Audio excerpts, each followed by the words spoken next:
నమస్తే, welcome to our channel. నేను మిషాల్ని. YCP మాజీ మంత్రి కొడాలి నాని హాస్పిటల్లో ఉంది. నిన్న మనం చూస్తూనే ఉన్నాం. సో ఈ రోజు ఆయన డాక్టర్లు ఆయనకి గుండెకి సమస్యలు ఉన్నాయని చెప్పి సర్జరీ కూడా చేయాలని డాక్టర్లు నిర్ధారించారు. దీని మీద పూర్తిగా విశ్లేషించడానికి స్టూడియోలో కార్తిక్ గారు ఉన్నారు. వారిని అడిగి కొన్ని విషయాలు మనం తెలుసుకుందాం. కార్తిక్ గారు నమస్కారం. నమస్తే శాలిని. మాజీ మంత్రి కొడాలి నానికి నిన్న హుటాహుటిన హాస్పిటల్కి తీసుకెళ్లారు. హెల్త్ బాగలేక కండిషన్ సీరియస్గా ఉందని కూడా అన్నారు.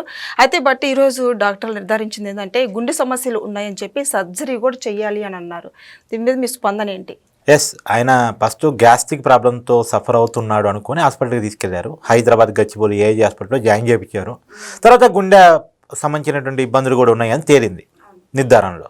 అయితే ఈ గుండె సంబంధిత వ్యాధులు రావటానికి, హార్ట్ ప్రాబ్లం రావటానికి రీజన్స్ ఏమై ఉండొచ్చు అని చెప్పేసి మనం అంచనా వేసుకుంటే, సహజంగా నేను చాలామంది కార్డియాలజిస్ట్తో మాట్లాడినప్పుడు వాళ్ళు చెప్పింది ఏంటంటే, తీవ్రమైన ఒత్తిళ్ళు ఉన్నప్పుడు గుండె జబ్బులు రావడానికి, హార్ట్ స్ట్రోక్ రావడానికి కారణం అవుతుంది. ఇది తీవ్రమైన ఒత్తిళ్ళు ఏంటి? ఈ మధ్యకాలంలో వరుసగా కేసులు నమోదవుతూ ఉన్నాయి, అరెస్టు జరుగుతుంది అనేటువంటి ప్రచారం జరుగుతూ ఉంది. సో కళ్ళ ముందు ఫ్యూచర్ కనపడుతూ ఉంది. అందులోనూ జైలుకి పోయి వచ్చిన వాళ్ళు ఎలా ఉన్నారు అనేటువంటి విషయం కూడా కళ్ళ ముందు కనపడతా ఉంది. ఇప్పుడు తన స్నేహితుడు వల్లభనేని వంశీ అరెస్ట్ అయ్యాడు. అరెస్ట్ అయిన తర్వాత బయటకు వస్తాడు అన్న ఆలోచన కూడా రావట్లేదు. కేసుల మీద కేసులు పడతా ఉన్నాయి. తర్వాత జైలుకి వెళ్ళేటప్పుడు వల్లభనేని వంశీ ఎలా ఉన్నాడు, జైలుకి వెళ్ళిన తర్వాత మన కోర్టుకు తీసుకుపోయేటప్పుడు ఎలా ఉన్నాడు అంటే, జగన్మోహన్ రెడ్డి గారి భాషలో చెప్పాలంటే అంత గాఢగా ఉన్నటువంటి వల్లభనేని వంశీ అంత హీనుడిగా తయారయ్యాడు. ఆయన అందం మొత్తం పోయింది. బలహీనుడిగా, దీనంగా, హీనంగా తయారయ్యాడు.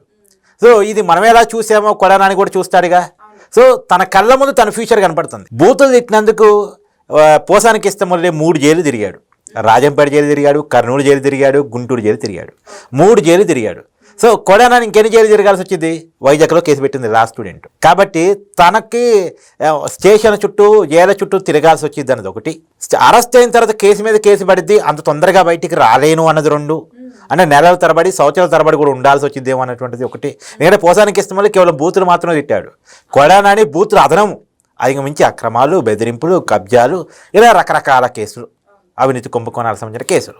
కాబట్టి సంవత్సరాల తరబడి జైల్లో గడపాల్సి వచ్చింది. కాబట్టి ఈ పరిస్థితుల్లో కళ్ళ ముందు కనపడుతున్న తీవ్రమైన ఒత్తిడికి లోనవుతున్నాడు. పైగా 2009లో ఎమ్మెల్యే, 2014లో ఎమ్మెల్యే, 2019లో ఎమ్మెల్యే మంత్రి వైసీపీ అధికారంలో రావటం వల్ల నిన్నటిదాకా ఒక్క లైఫ్ స్టైల్లో బతికాడు. కొడాలని హీరో అన్నారు, తోప్ అన్నారు, తుడంగ్ అన్నారు, జిందాబాదులు కొట్టారు.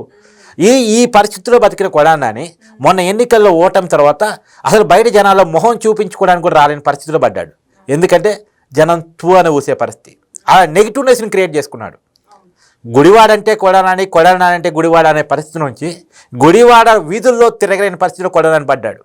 కేవలం నోటి దూల ఫలితంగా, కేవలం నోటి దూల చేసిన చేష్టల ఫలితంగా. ఆ పరిస్థితులు అంటే గతంలో ఒక లైఫ్ స్టైల్లో బతికిన వ్యక్తి, చుట్టూ హంగు, ఆర్భాటాలు, సెక్యూరిటీ, ఈ లైఫ్ స్టైల్లో బతికిన వ్యక్తి వీటికి దూరంగా బతకాలన్నప్పుడు ఖచ్చితంగా ఇబ్బందులు ఫాలో అవుతారు. లేని అనారోగ్యాలు కూడా వస్తాయి మళ్ళీ. అవును, లోపల దాక్కున్న రోగాలు కూడా ఒక్కసారిగా వచ్చి మనిషి మీద పడతాయి. మనిషి బలంగా ఉన్నంతకాలం, దృఢంగా ఉన్నంతకాలం బాగానే ఉన్నట్టు అనిపిస్తాడు.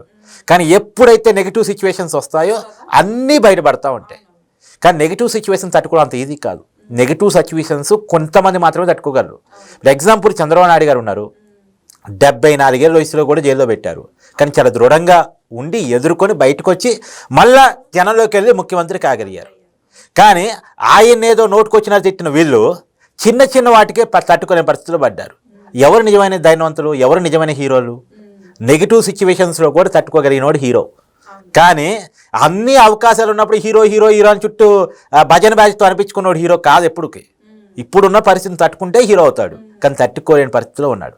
పైగా తనకు ధైర్యం కావాలి, నన్ను ఓదరస్తాడని జగన్మోహన్ రెడ్డి దగ్గర పోతే అపాయింట్మెంట్ ఇవ్వలేదట. 8 గంటలు వెయిట్ చేశాడు ఇంటి దగ్గర, వెనక్కి వచ్చేసాడంట. ఈ పరిస్థితుల్లో ఆయనకి హార్ట్ స్ట్రోక్ వచ్చిందేమో నేనైతే అనుకుంటున్నాను. నాకు అనిపిస్తున్న రీజన్స్ ఇవి. ఆయన గత 4 రోజులుగా కూడా అనారోగ్యంతో ఫీల్ అవుతున్నాడు. అసలు 4 రోజులుగా కాదు, వైసీపీ అధికారంలో పోయినప్పటి నుంచి, ఎమ్మెల్యేగా ఓడిపోయినప్పటి నుంచి ఒక దిగ్భ్రాంతిలో, ఒక రకమైనటువంటి బాధాకర జీవితంలో ఆయన గడుపుతూ ఉన్నారు. ఆ పరిస్థితుల్లో నుంచి ఆయన అడపా ఏదో పార్టీ నుంచి ప్రెజర్ ఉంటే బయటకు వస్తున్నాడేమో తప్ప పార్టీ పిలుపుల్లో కూడా ఆయన లేడు. వల్లభనేని వంశీ అరెస్ట్ అయినప్పుడు, సహజంగా స్నేహితుడు కదా, అరెస్ట్ అయినప్పుడు అందరూ అనుకుంది ఏంటంటే కొడాలని బయటకు వచ్చి ధర్నా చేస్తాడు, గొడవ చేస్తాడు, ఏదో మీడియా ముందు మాట్లాడతారు అనుకున్నారు. కానీ రాలే, కేవలం ట్వీట్ చేసి వదిలేశారు. అది కూడా ఏది కొడాలని స్పందించట్లేదు ఏంది అని అందరూ అన్న తర్వాత ఈవినింగ్ స్పందించాడు. ఏదో స్పందించారు కాబట్టి స్పందించాడు.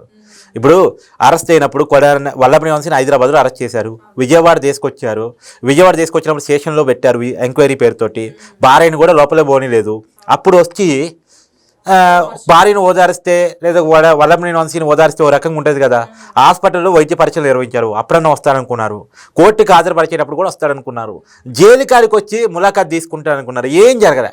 ఒక్క జగన్మోహన్ రెడ్డి గారు వల్లభనేని వంశీని చూడటానికి వచ్చినప్పుడు వాళ్ళ పార్టీ అధినేత వచ్చాడు, తప్పదు కాబట్టి పార్టీ ప్రెజర్ మేరకు వచ్చాడు తప్ప ఇంకెక్కడ ఆయన కనపడలే. ఆయన బయటకు వచ్చినప్పుడు కూడా మీడియా ఆయన అడిగిన ప్రశ్న ఏంటి, ఏం సార్ ఎక్కడా కనపడలేదు అంటే ఏం సమాధానాలు చెప్పాలో తెలవక నా ఉద్యోగం పోయింది కదా నేను ఎందుకు కనపడతానని తప్పించుకొని పోయాడు. పైగా వెటకారంగా మీ ఇంటి అడ్రస్ ఇవ్వండి మీ. కానీ ఇంత జరుగుతున్న ఆరోగ్యం పాలయ్యి ఇప్పుడు కొడాలి నాని హాస్పిటల్లో ఉంటే కానీ జగన్మోహన్ రెడ్డి పరామర్శించడానికి కూడా రాలేదు, దీన్ని ఎలా చూడాలి? అంటే జగన్మోహన్ రెడ్డి వస్తే వార్త కానీ రాకపోతే విచిత్రం ఏముంది. తల్లి కోర్టుకు లాగినోడు, చెల్లిని మెడబెట్టుకుని బయటకు నెట్టినోడు, నమ్ముకున్న నాయకుడిని చీపు అన్నోడు A2 గారు విజయసాయి రెడ్డి చెప్తా ఉన్నాడు, దగ్గర బంధువైన బాలినేని శ్రీనివాసరెడ్డి చెప్తా ఉన్నాడు జగన్మోహన్ రెడ్డి వైఖరి. ఇవన్నీ చూసిన తర్వాత కూడా అతను మానవ సంబంధాలు మెయింటైన్ చేస్తాడు, తన కోసం నమ్మిన నాయకుల్ని దగ్గర తీస్తాడని మనం అట్టు అనుకుంటాం. జగన్మోహన్ రెడ్డి మనసత్వం అది. ఇలా కొడాలి నాని బెడ్ మీద ఉన్నాడా, వల్లభనేని వంశీ జైల్లో ఉన్నాడా, వల్లభనేని వంశీ జైల్లో ఉంటే ఎందుకు చూడటానికి వచ్చాడు? అది కూడా రాజకీయంగా ఒక కార్యక్రమం తీసుకున్నాడు కాబట్టి వచ్చాడు, పొలిటికల్గా తన ప్లస్ అయిద్దేమని వచ్చాడు, అంతే తప్ప దాంట్లో ఏ ప్రేమలు లేవు ఏమీ లేవు. వాళ్ళదంతా ఒక ప్రేక్షణ నేపథ్యం నుంచి ఉన్న మైండ్ సెట్, వాళ్ళకి ప్రేమలు మానవ సంబంధాలు మన నాయకులు అనేటువంటి ఫీలింగ్స్ ఉండవు. పైగా జగన్మోహన్ రెడ్డి గారు కనీసం చూడటానికి రాలేదు. కానీ నాకున్న సమాచారం ప్రకారం చంద్రబాబు నాయుడు గారు పవన్ కళ్యాణ్ గారు ఏంటి కొడాలని పరిస్థితి అని చెప్పేసి కనుక్కున్నట్టు వార్తలు వస్తున్నాయి. సో మానవత్వం అంటే ఇలా ఉండాలి. రాజకీయంగా శత్రువులు కావచ్చు, చంద్రబాబు నాయుడు గారిని బండబోలు తిట్టుండొచ్చు. ఇప్పుడు చంద్రబాబు నాయుడు గారిని బండబోలు తిట్టాడబ్బా, ఈయనకి ఎప్పుడు అనారోగ్యమే రాదన్నట్టు, జీవితాంతం సంపూర్ణ ఆరోగ్యవంతుడు అనుకున్నట్టు, జీవితంలో వైసీపీ మాత్రమే జీవితాంతం అధికారంలో ఉంటుంది, జగన్మోహన్ రెడ్డి జీవితాంతం ముఖ్యమంత్రి, శాశ్వతమైన ముఖ్యమంత్రిగా ఉండటం కోసం ఆకాశం నుంచి ఊడిపడ్డాడు అనుకుని ఇష్టం వచ్చిన బూతులు తిట్టాడు. అదేమైంది పరిస్థితి? ఈయన కూడా అనారోగ్యం వచ్చిందిగా, ఈయన కూడా హాస్పిటల్ పాలయ్యాడుగా. ఈయన చంద్రబాబు గారిని మాట్లాడిన మాట ఏంటి? చివరికి ఆ చంద్రబాబు నాయుడు గారే పరామర్శించే పరిస్థితి ఉంది తప్ప ఇంకెవరు కనీసం చూసే దిక్కు కూడా లేదు కదా. కాబట్టి ఎప్పుడైనా సరే నోరు మంచిది, పెద్దవాళ్ళు చెప్తా ఉంటారు, నోరు మంచిదైతే ఊరు మంచిదైద్దిరా అని. కాబట్టి ఆ నోటి దోడు వల్ల ఇవాళ కనీసం పాము బెడ్ మీద ఉన్న పరికరించేవాడు లేని పరిస్థితుల్లో కూడా నన్ను తయారయ్యాడని నేను అనుకుంటున్నాను. ఈవెన్ దో ఇలా కొడానాని పక్కనే ఉంది ఎవరు, పేరు నాని. ఆ పేరు నాని మొన్న ప్రెస్ మీట్ ఏం చెప్పాడు, ఒక ఆడపిల్లని అరెస్ట్ చేయమంటే చంద్రబాబు గారు వద్దన్నారు, చంద్రబాబు నాయుడు గారు రాజకీయంగా మీ విభేదించి వచ్చాము కానీ మంచి నాయకుడు అని చెప్పాడు. అది నాయకత్వం అంటే.